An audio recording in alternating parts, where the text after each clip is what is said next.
नमस्कार, मैं हिमांशु मिश्रा और आप देख रहे हैं द इनसाइड स्टोरी। तो संसद के अंदर महिला आरक्षण बिल पास हो गया है। अब ऐसे में 33% आरक्षण महिलाओं के लिए होगा। लेकिन इस बीच जो बहस हो रही है, जो विपक्षी दल क्योंकि समर्थन तो कर रहे हैं लेकिन लगाकर वो ओबीसी को भी आरक्षण दिया जाना चाहिए, इस बात को इंगित कर रहे हैं। राहुल गांधी ने जब अपना भाषण दिया उसके आखिर में उन्होंने इस बात का जिक्र किया कि अगर जनगणना आप नहीं कर रहे हैं, जातिगत जनगणना नहीं कर रहे हैं, क्योंकि उसी के आधार पर वो चीजें मैनेज होंगी, तो अगर आप नहीं कर रहे हैं तो फिर हम करेंगे। यानी कि वो खुला चैलेंज सरकार को दे रहे हैं कि आप करिए या फिर हम करेंगे। क्या कहने की, क्या संदेश देने की चुनाव से पहले कोशिश हो रही है, जानने की कोशिश करेंगे। डॉक्टर संजीव त्रिवेदी जी वरिष्ठ पत्रकार हमारे बीच है। संजीव जी, राहुल गांधी का ये कहना कि जातिगत जनगणना आप करवाइए नहीं तो हम करवाएंगे, इसका क्या मतलब? नहीं, उन्होंने कहा कि आप जातीय जनगणना कराइए और उसके आंकड़े सार्वजनिक करिए, और आप अगर नहीं करेंगे तो आप ऐसा करिए कि हमने कराया था 2011 में, जो बन करके 13 में आ गए थे आंकड़े, उसको सार्वजनिक करिए। अगर आप नहीं करते हैं, अगर आप वो आंकड़े सार्वजनिक नहीं करते हैं जो हमने कराया था, तो फिर वो आंकड़े हम सार्वजनिक कर देंगे। ये पहली दफा है कि राहुल गांधी ने कुछ इस तरह की बात कह दी है संसद में, और इसी बहस के दौरान जो महिला आरक्षण का बहस है। और वैसे तो महिला आरक्षण का मुद्दा लेकर के जब सरकार आई तो महिलाओं के लिए एक बहुत बड़ी चीज की जा रही है। इस नैरेटिव के साथ भारतीय जनता पार्टी और उसके सहयोगी दल सामने आए, और जो चीज इतने सालों में नहीं हो पाई उसे भारतीय जनता पार्टी करने जा रही है। लेकिन कहीं कहीं ऐसा लगता है कि एक जगह आकर के मामला फंस गया, और वो ये था कि जिस विषय पर आज तक पारित नहीं हो पाया था महिला आरक्षण विधेयक, कि भाई कोटा में कोटा आप दीजिए, इस विषय के खिलाफ थी कांग्रेस 2010 में। लेकिन आज 13 साल के बाद राजनीति देश की बदल गई और कांग्रेस ने मांग कर दी कि भाई कोटा आप लेकर के आ रहे हैं 33%, अगर वर्टिकल आपने रिजर्वेशन कर दिया कि भाई 33% will go to the women, अभी SC ST जनरल, अभी 3 ही तरह के सांसद, चौथा कैटेगरी जोड़ा जा रहा है विमेन 33%। तो वर्टिकल तो आप कर रहे हैं, 3 खंडों में आप एक चौथा खंड जोड़ रहे हैं, हॉरिजॉन्टल कब करेंगे? 33% में कितने ओबीसी को, SC ST के लिए तो आप करेंगे, ओबीसी के लिए कितना? और ये क्या भारतीय जनता पार्टी के लिए परेशानी की बात है अगर राजनीतिक तौर पर देखें? क्योंकि आज नड्डा साहब कह रहे थे कि आप बताइए, सेक्रेटरी का जिक्र किया क्योंकि राहुल गांधी ने, तो उन्होंने कहा बताइए 4 से 14 के बीच में कितने सेक्रेटरी थे जो ओबीसी से थे, हमने तो प्रधानमंत्री दिया है। नहीं, अब वो दावा भी अपने आप में, क्योंकि चरण सिंह तो पहले हो चुके हैं ओबीसी वर्ग से आने वाले प्रधानमंत्री, और देवगौड़ा जी। हाँ, पर देवगौड़ा उस तरह से जो गौड़ा कम्युनिटी है वो कालीगा, वो बैकवर्ड्स में नहीं आती है वहाँ पे। तो आप देखिए कि ये जो प्रश्न है कि महिला आरक्षण क्या चुनावी फायदा भारतीय जनता पार्टी को देगा, और इसी कारण से लाया गया था। ऐसा नहीं था कि महिला आरक्षण को लेकर के बहुत संजीदगी थी और शुरुआत से कोशिशें हो रही थी। देखिए, चुनाव के वक्त हर दल को कुछ न कुछ ऐसा करना पड़ता है जिससे उसके वोट बैंक में इजाफा हो। मोदी सरकार ने सोचा कि विशेष सत्र जो बुलाया जा रहा है इसमें महिला आरक्षण ले आते हैं, तो महिला आरक्षण वो लेकर के आ गए। महिला आरक्षण पर कोई मॉनसून सत्र में चर्चा नहीं हुई, उसके बाद कोई चर्चा नहीं हुई। चर्चाएं तो यूनिफॉर्म सिविल कोड पे हो रही थी, चर्चाएं तो भारत और इंडिया पे हो रही थी, चर्चाएं तो वन नेशन वन इलेक्शन पे हो रही थी। ये तो सबके लिए अचानक हुआ कि महिला आरक्षण बिल जो है वो लाया जाए। अब देखिए क्या है कि 2010 में कांग्रेस की जो सरकार थी, मनमोहन सिंह की, कांग्रेस गठबंधन की, उसने पास किया था एक बिल 33% का, उसमें भी ओबीसी आरक्षण नहीं था। हम लोग उम्मीद कर रहे थे कि वही बिल उसको लोकसभा में पारित कर दिया जाएगा, क्योंकि राज्यसभा से तो पारित हो ही चुका था और राज्यसभा एक कंटिन्यूअस हाउस है, तो लोकसभा में उसको ला करके उसको पारित कर दिया जाएगा। लेकिन सरकार ने नया बिल बनाया और नए बिल में नया प्रावधान जोड़ा कि महिला आरक्षण 33% हम देंगे, लेकिन अगले परिसीमन के बाद देंगे, और अगले परिसीमन में जो सीटें बढ़ जाएंगी सांसदों की, बढ़ी हुई सीटों में देंगे, और परिसीमन तब होगा जब जनगणना होगी। तो कैसे चीजें एक दूसरे से जुड़ी हुई हैं? तो मामला चला गया 2029 में। अब 2024 में तो होना नहीं है लागू, 2029 में।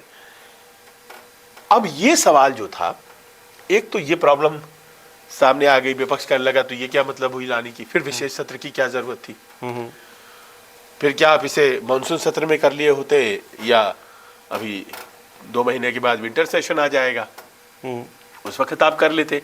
विशेष सत्र क्यों इसमें आपको लगता है कि जरूरत थी, जब 5 साल बाद ही लागू होना है। दूसरा है कि 21 की जनगणना 23 में तक नहीं हो पाई है, 2021 में जो होनी चाहिए थी, 2011 के बाद 2021 में होनी चाहिए थी, वो 2023 तक नहीं हो पाई है, हम लोग 23 में तो कब होगी।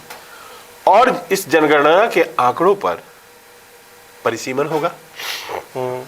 मतलब परिसीमन अपने दर्शकों के लिए अगर आसान भाषा में बता सकें तो आज की तारीख में मान लीजिए लखनऊ कंस्टिट्यूंसी है, उसमें कागज पर 15 लाख वोटर है,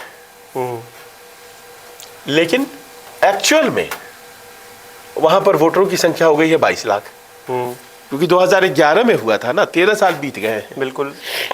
अब 22 लाख हो गई है वोटरों की संख्या, तो क्या 2 सीटें बनानी पड़ेंगी? अगर 2 सीटें बनानी पड़ेंगी तो सीट संख्या जो इस वक्त 80 है वो बढ़ेगी। बिल्कुल। और ऐसे बहुत से क्षेत्र हो सकते हैं, बिल्कुल, उत्तर प्रदेश में, बिहार में, राजस्थान में, मध्य प्रदेश में, क्योंकि आबादी इन्हीं क्षेत्रों में बढ़ी है। 2026 तक फ्रीज था सब कुछ, 2026 में परिसीमन होना है। 2001 में अटल जी की सरकार में ये तय कर दिया गया था कि 2026 में परिसीमन होगा। परिसीमन होगा तो सीट्स बढ़ेंगी, सीट्स बढ़ेंगी तो फिर हम आपको उसमें से महिला सीट दे देंगे। तो ये कौन सी बात हुई? विपक्ष कह रहा है आप मौजूदा 543 में से क्यों नहीं देना चाहते? राहुल गांधी ने इस बात का जिक्र भी किया है कि आप आज अभी से लागू करिए। नहीं तो उसका जवाब दिया, नड्डा जी ने जवाब दिया उसका, और बोले कि अगर मान लीजिए वायनाड रिजर्व हो गया, भाई होने को तो कोई भी सीट हो जा सकती है रिजर्व, बिल्कुल, तो क्या करेंगे आप? फिर आप बोलेंगे कि ये मेरे साथ खेल कर रहे हैं, बोले अमेठी रिजर्व भी हो सकता है। अब देखिए किंतु परंतु अगर लगाएंगे तो फिर ऐसे तो ये राजनीति तो परिसीमन में चलती है। मैं ऐसे कई नेताओं को जानता हूं जिनके राजनीतिक करियर को खत्म कर दिया गया परिसीमन के सवाल पे। जैसे उस सीट से वो लगातार जीतते आ रहे थे और उस सीट को रिजर्व घोषित कर दिया।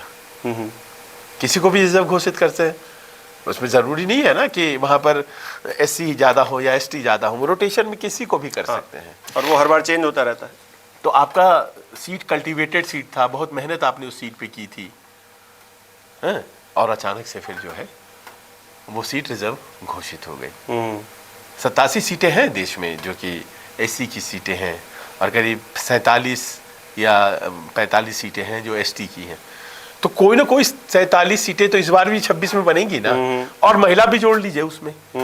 तो ज्यादातर सीटें जो हैं, बहुत से लोगों को अभी से डर सता रहा है कि हमारी सीट तो गई, क्योंकि ओबीसी आरक्षण भले ना हो पाया हो लेकिन एससी एसटी आरक्षण तो है ही, और साथ ही साथ महिला आरक्षण जुड़ जाएगा।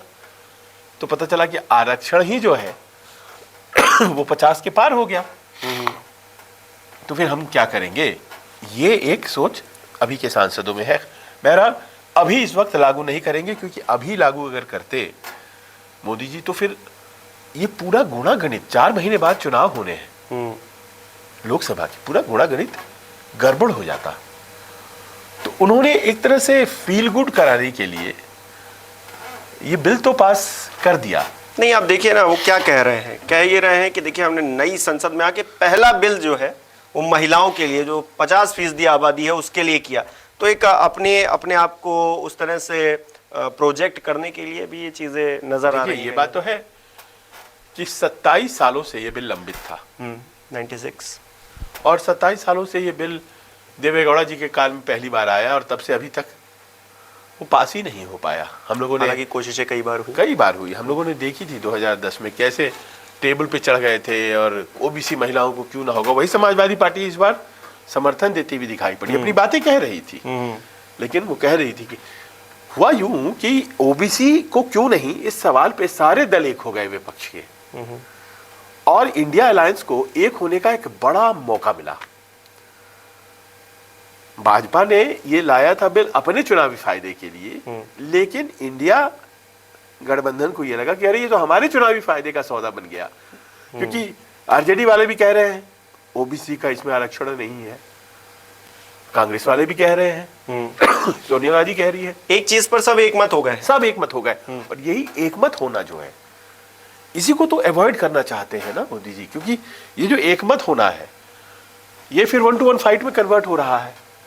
तो एक बहुत बड़ी चीज हो तो गई है, भारतीय जनता पार्टी के फायदे की है। क्या महिलाएं वोट देना शुरू कर देंगी ऐसी चीज के लिए जो 5 साल बाद होनी है, या फिर ओबीसी वोट बैंक गोलबंद हो जाएगा और कहेगा कि साहब देखो हमें आरक्षण से वंचित कर दिया गया। दोनों में से क्या होगा, वक्त बताएगा। तो बीजेपी की एक प्रवक्ता को सुन रहा था, वो कह रही थी कि होने तो दीजिए, पहले हम जो लेकर आ रहे हैं पहले ये तो होने दीजिए, उसके बाद आगे भी सोचेंगे कि क्या करना है। आप यही नहीं होने दे रहे, 27 इसी चक्कर में तो 27 साल से लटका रहा। अब अगर हम महिलाओं को रिजर्वेशन देना चाह रहे हैं तो पहले ये प्रक्रिया हो जाने दीजिए, उसके बाद अगर लगेगा कि और चीजें आगे बढ़ाएंगे तो बढ़ाएंगे। देखिए आंकड़े आपके पास होने चाहिए, आप किस आधार पर ये बिल लेकर आ रहे हैं, किस आधार पर आपने 80 करोड़ अनाज दिए। इस देश में कितने लोग हैं, यूएन का एक आंकड़ा आया है ना, 142 करोड़ लोग हैं। बिल्कुल। तो अगर यूएन के आंकड़े को आप माने तो 142 करोड़, और पिछले सेंसस में हम लोग 121 करोड़ थे, तो 121 से 142 21 करोड़ लोग हम बढ़ चुके हैं। कुछ अता पता नहीं है, वो रिकॉर्ड में नहीं है। फ्रॉम 2011 जो सेंसस हुआ 2011 का, उसमें हम लोग 121 करोड़ थे। अभी हमने कोई सेंसस नहीं कराया, लेकिन यूनाइटेड नेशन ने आंकड़ा दिया कि आप साहब दुनिया के सबसे ज्यादा पॉपुलस कंट्री हो गए हैं, चाइना को भी ओवरटेक कर लिया, आप 142 करोड़ हैं, यानी कि 21 करोड़ और जुड़ गए। ये 21 करोड़ कौन लोग हैं, किस कैटेगरी में, आपके कौन से आंकड़े हैं जिसके आधार पर आप किसान सम्मान निधि देते हैं,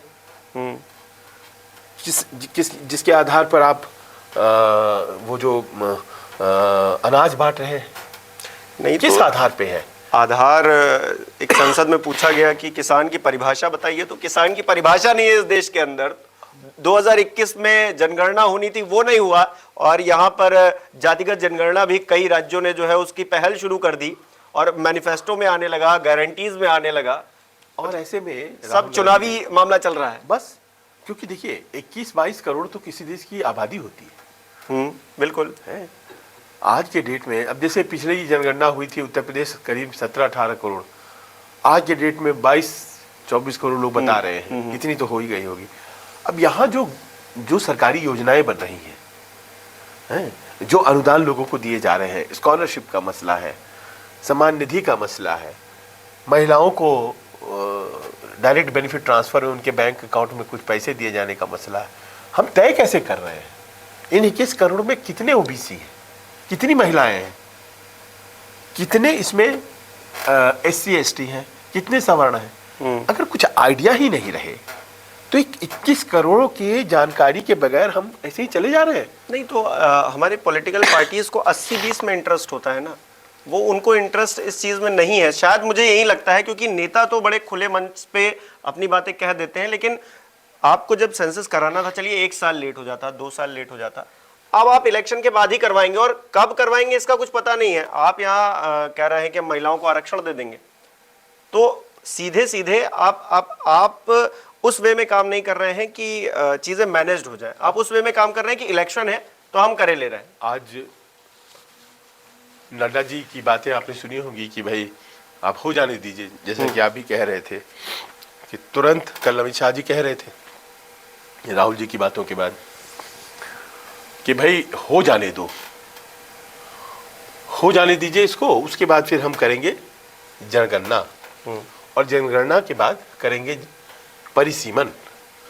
अब एक बात बताइए, परिसीमन आप करेंगे, मुझे लग गया कि मुझे अवांछित किया जा रहा है तो मैं कोर्ट में चला जाऊंगा, मेरे साथ जानबूझ करके गलत किया जा रहा है, मेरी कंस्टिट्यूएंसी को रिजर्व किया जा रहा है, किसी ने किसी को तो करना है रिजर्व, बिल्कुल, लेकिन मेरी कंस्टिट्यूएंसी को किया जा रहा है, मुझे नाराजगी हो जाती है, तो ये मामला लटक सकता है अदालतों में। तो फिर 2026 के पहले तो आप परिसीमन कर नहीं सकते क्योंकि फ्रीज है 2026 तक। इस बीच 2023 से यानी कि 2024 कह लीजिए, 24 में चुनाव होने, चुनाव के बाद जातीय जनगणना होगा, 2 साल का अवधि है, और उसके बाद फिर परिसीमन शुरू होगी उस आंकड़े के आधार पर। आपने परिसीमन किया, मुझे पता लग गया कि मेरी सीट जा रही है, मैं कोर्ट चला गया, मामला अटक गया, तो 2029 में हो पाएगा क्या लागू? तो फिर तो ये हो सकता है कि 2029 के आगे, एक नेता कह रहे थे कि 2029 नहीं 2032 चला जाएगा मामला 34 चला जाएगा 34 चला जाएगा क्योंकि हो क्या रहा है कि भाई लागू ही नहीं कर पाइएगा आप, तो आप जिस स्थिति में है पास करके खट लागू करिए। कल को जातीय जनगणना होता है, परिसीमन होता है, सीटें बढ़ती है, तो बढ़े हुए सीटों में 33% हो जाएगा। सही बात है। आप कोई भी लॉ बनाते हैं तो उसका इमीडिएट इफेक्ट होता है, संसद में कानून बनते हैं ना, इमीडिएट इफेक्ट नहीं, 5 साल के बाद का इफेक्ट है ये। तो 5 साल हम फील गुड करते रहे। नहीं, बीजेपी सरकार दूरदृष्टि वाली सरकार है ना, वो आज करती है तो उसका फायदा आप देखिए ना कि हम 2047 में उसका फायदा लेंगे, ये हो जाएगा, तो हम टारगेट 100 साल का लेकर चलते हैं, हम तुरंत 5 साल में कुछ हो जाएगा, स्मार्ट सिटीज बन के तैयार हो जाएंगी, 100 आज तक नहीं पता है कि कहाँ है। तो ये चीजें होती है इस देश के अंदर। हाँ, ये तो राजनीतिक तो आप सही कह रहे हैं कि वो इस तरह से नैरेटिव बनाते हैं भाजपा के लोग, और इसमें बहुत अच्छा बनाते हैं। पर मेरा प्रश्न यही है कि आप करते हैं कोई चीज चुनावी फायदे के लिए, अगर करते हैं, मान लीजिए महिलाओं को आपने बहुत कुछ दिया है, और जैसे शौचालय वाली बात सचमुच में बहुत ही क्रांतिकारी वो बात थी, पर आप जो करते हैं उसका तात्कालिक प्रभाव होना चाहिए। जैसे आप ये कहें कि भाई स्वच्छता अभियान आपको 2025 में जाकर के आपके शौचालय देगा, वो बात नहीं बनेगी ना, बात तो अभी से बनती है। बिल्कुल, इमीडिएसी उसमें होना चाहिए, तात्कालिकता होनी चाहिए। आज मैं महिलाओं को देख रहा था, भारतीय जनता पार्टी की कई महिलाएं समर्थक, वो पार्लियामेंट उनको लाया गया था, कई फिल्म स्टार्स भी आई थी, तमन्ना भाटिया, ऋषिता भट्ट, खुशबू सुंदर, तो बड़े खुश थे। ये एक फील गुड था, एक फील गुड था, पर ये फील गुड एक्चुअल में कब कन्वर्ट होगा? ये जब सेलिब्रेशन खत्म होगा तब याद आएगा कि साहब 5 साल है, और 5 साल में पता नहीं क्या होने वाला है। 5 साल में क्या होने वाला है किसी को क्या पता है? वो खड़गे जी कह रहे थे कि पल में प्रलय होएगा तो काल करे सो आज कर, तो ये समझ में नहीं आई। और मेरी बहुत छोटी सी एक पॉइंट ये है कि जितनी जल्दी हो सके आपको अपने देश की आबादी, और आबादी में कौन कितना है, जातीय जनगणना आप नहीं करना चाहते हैं या फिर अलग से करना चाहते हैं, महिला कितना है ये तो करेंगे ना, पुरुष कितना है ये तो करेंगे ना। आपको पता है हिमांशु, 2019 में महिलाओं ने ज्यादा वोट किया है, नंबर ऑफ वोटर्स फीमेल्स ज्यादा रही हैं कंपेयर टू मेल। सोचिए वो इतना बढ़ चढ़ के हिस्सा ले रही है, उसके लिए हम कह रहे हैं कि 5 साल बाद तुम। ये कॉन्शियसनेस है, एक इसे ही महिला सशक्तिकरण के दायरे में देखना चाहिए कि महिलाएं ज्यादा बढ़ चढ़कर उस चीज में हिस्सा ले रही हैं, उस चीज को उतना सेंसिटिवली ले रही हैं। हाँ, तो अब मान लीजिए कि चलिए ठीक है, ये कर दिया गया है कि 5 साल बाद आपको करना है, तो कुछ लोग ये बात जरूर कह रहे हैं कि भाई अभी तक तो ना था, अब एटलीस्ट ये तो हो गया कि 5 साल बाद लागू हो जाएगा, पास तो हो जाने दो। पास हो गया, अब बाद में इसमें डिमांड करेंगे कि भाई ओबीसी का भी हो जाए, एससी एसटी का ही है, ओबीसी का भी हो जाए, क्योंकि अगर ओबीसी का होगा तो महिलाओं में ही क्यों होगा, फिर तो पुरुषों में भी होना चाहिए। अब वहां हालत खराब हो जाती है, क्योंकि जो अभी जनरल कैटेगरी के सांसद हैं और उनकी संख्या करीब 250 के आसपास है, उन्हें लगता है कि अरे भाई ये तो पता चला हमारे ही सीट्स में कट हो रहा है मामला।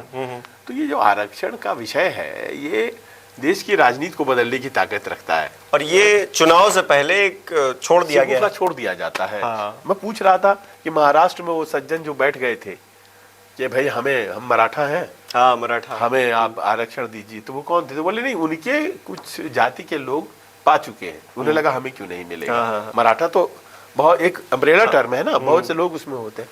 तो हमने कहा कि अगर उनको मिल जाएगा तो दूसरे मराठा, बोले हाँ वो फिर आएंगे। तो हमने कहा अगर वो भी आएंगे तो तीसरे भी तो मराठा है, बोले तो फिर उसके बाद तो आप यकीन मानिए, उसके बाद तो फिर ये बहस चल जाएगी। तो फिर तो हर किसी को फिर आरक्षण दे दीजिए, आप एक बार सेंसस करवाइए और उसके बाद जो जितना है उसको आरक्षण दे दीजिए, खत्म करिए, 100% ही कर दीजिए। जब यही करना है, संख्या बस बात तो खत्म। उसके लिए रोहिणी कमीशन है, रिपोर्ट भी आ गई है 1 अगस्त को। लेकिन इन सब से आगे राहुल गांधी का बयान है कल का, जिसमें वो कह रहे हैं कि हमारे पास है आंकड़े, हमारे पास जातीय जनगणना के हैं आंकड़े। अब उनके पास कैसे हैं ये समझ में नहीं आ रही है। क्या सरकार में जो आंकड़े थे किसी तरह उनके पास पहुंच चुके हैं? 2011 में उनकी सरकार थी तो वो उन तक पहुंच गए हैं, उसी को सार्वजनिक करने की बात कह गए वो, या कुछ और बात थी? उनके पास आंकड़े आखिर हैं, तभी उन्होंने संसद के पटल, तो वो भी तो एक तरह से पुराने हो गए ना आंकड़े, जिस तरह पुराने हो गए, वो भी पुराने हो गए, जरूरत तो नए की। पर देखिए 1931 से कोई सेंसस ही नहीं हुआ है, तो अगर 2011 में कोई आंकड़ा आ रहा है तो वो फिर भी नया होगा। ये तो कास्ट सेंसस 1931 का है, जिसके बेसिस पे मंडल कमीशन आया था। तो नए आंकड़ों की तो जरूरत है, जातीय जनगणना कराने की जरूरत है इस देश में, क्योंकि उस हिसाब से ही तो तय होगा ना कि हमारी जो योजनाएं हैं, महिलाओं के लिए योजनाएं, एससी एसटी वर्ग के लिए योजनाएं, वो कैसे आप तय करेंगे कि इसमें एलोकेशन कितना होना चाहिए? वो तो आबादी पर एलोकेशन। कुल मिलाकर देखें तो इस पूरी चर्चा में प्लेग्राउंड क्या मिल गया है इंडिया गठबंधन को या कांग्रेस को खेलने के लिए ओबीसी के नाम पर, महिला आरक्षण के नाम पर? अब देखिए कि भारतीय जनता पार्टी ने एक फील गुड फैक्टर बनाया अपने फेवर में, लेकिन उसके नाक के नीचे से इंडिया गठबंधन वाले अपना पॉइंट निकाल के लिए चले गए कि हम आपके बिल में समर्थन करते हैं, लेकिन हम ओबीसी को नहीं दिए जाने से खफा हैं। तो महिलाओं का विरोध नहीं किया उन्होंने, लेकिन ओबीसी के मन में एक संदेश दिया कि देखो हम तुम्हारे खैर ख्वाह हैं। आपने देखा होगा, कह रहे हैं हमारे पास 85 एमपी हैं ओबीसी, हमारे पास इतने मंत्री हैं ओबीसी, और इतने हमारे एमएलए हैं ओबीसी। ये सब कहने की जरूरत पड़ रही है, हमारे प्रधानमंत्री ओबीसी। तो ये एपोलॉजेटिक साउंड करने की जरूरत नहीं। देश में हर कोई अपने मतलब से बात करता है, ये नहीं बताते हैं कितने आपराधिक मामलों वाले हमारे सांसद हैं, उनकी संख्या बताइए, ये कोई नहीं कहता। ये नहीं कहता है कि इतने करोड़पति अरबपति लोग जो है राजनीति में बैठे हुए हैं, और कौन सा आम आदमी आज की डेट में चुनाव लड़के जीत के वहां हमारी गलती है उसमें। जिस दिन ये चुनावी मुद्दा बनेगा उस दिन बताएंगे। दिक्कत यह है कि जो वोटर है वो इन सब विषयों पर वोट नहीं करता है, वो जातीय जनगणना और इन सब मुद्दों को ज्यादा आज की तारीख में प्रश्रय देता है, और उसी पे तो खेल रहे हैं, उसी पर खेल रहे हैं, उसी पर हर कोई खेल रहा है। पक्ष हो क्या विपक्ष, किसी को कम या ज्यादा नहीं कहा जा सकता। लेकिन राहुल गांधी ने जिस बात का जिक्र किया है, तो कहीं ना कहीं लग रहा है कि कांग्रेस पार्टी हो या इंडिया गठबंधन हो, वो इसमें भी अपना मुद्दा खोज चुकी है। आपको क्या लग रहा है इस पूरी बहस में, कौन आगे कौन पीछे नजर आ रहा है? चुनाव में किसको फायदा हो सकता है इस पूरी बहस का? हमें कमेंट करके बता सकते हैं। बहुत बहुत शुक्रिया।